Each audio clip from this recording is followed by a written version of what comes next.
Recorded Books presents an unabridged recording of Stolen by Lucy Christopher, narrated by Emily Gray.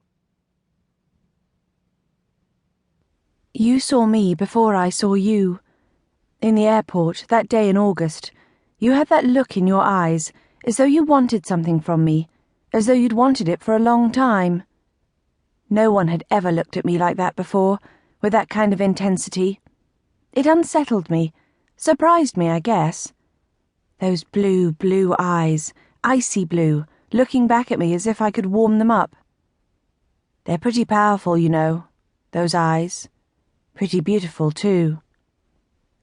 You blinked quickly when I looked at you and turned away, as if you were nervous, as if you felt guilty for checking out some random girl in an airport. But I wasn't random, was I?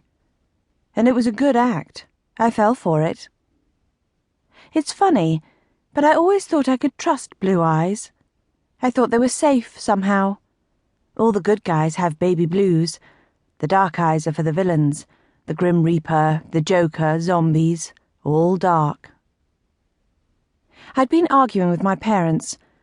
Mum hadn't been happy about my skimpy top, and Dad was just grumpy from lack of sleep.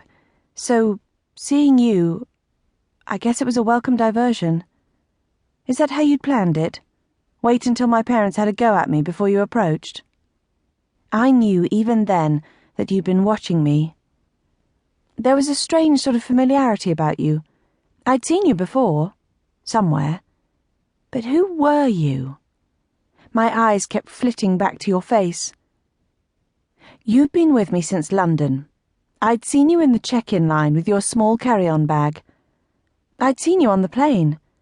And now here you were, in Bangkok Airport, sitting in the coffee shop where I was about to order coffee. I ordered my coffee and waited for it to be made. I fumbled with my money.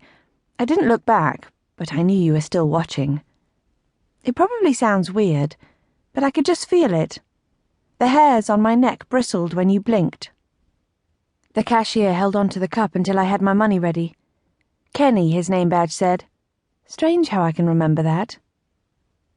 "We don't take British coins," Kenny said, after he'd watched me count them out. "Don't you have any bills?" "I used them up in London." Kenny shook his head and pulled the coffee back toward him. "There's a cash machine next to the duty-free." I felt someone move up behind me. I turned. "Let me buy it," you said. Your voice was low and soft, like it was meant only for me, and your accent was strange. The short-sleeved shirt you were wearing smelled like eucalyptus, and there was a small scar on the edge of your cheek. Your eyes were too intense to stare into for long. You had a bill ready. Foreign money. You smiled at me. I don't think I said thank you. Sorry about that. You took the drink from Kenny. The paper coffee cup bent a little as you grabbed it. "Sugar? One?" I nodded, too flustered by you being there talking to me to do anything else.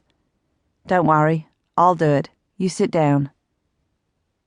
You gestured to where you'd been sitting, at a table between the fake palm trees over by the window. I hesitated, but you'd anticipated I would. You touched me gently on the shoulder, your hand warm on my skin. "Hey, it's okay. I won't bite," you said softly. "There's no other seats anyway. Not unless you want to sit with the Addams family over there." I followed your gaze to the empty chairs next to a large family. 2 of the smaller kids were crawling over the table, the parents arguing across them. I made eye contact with a girl about my age. I wonder now what would have happened if I had sat next to them. We could have talked about kids' holidays and strawberry milkshakes. Then I would have returned to my parents. I looked up at your face, with the smile creases around your mouth. The deep blue of your eyes had secrets. I wanted them. "I only just escaped my family," I said. "I don't want another yet." "Nice work." You winked. "One sugar it is, then."